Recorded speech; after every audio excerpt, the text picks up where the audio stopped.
Hello friends, today in this video I will show you how to enable inactive scrolling in Windows 10.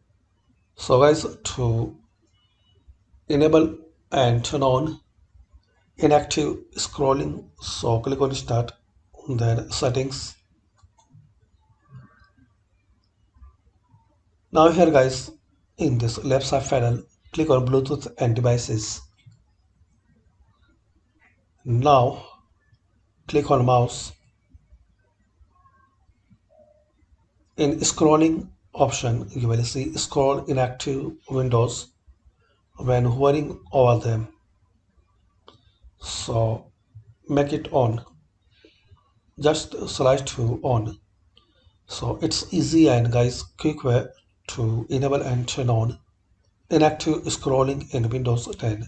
Thanks for watching. Please comment in this video useful for you or not.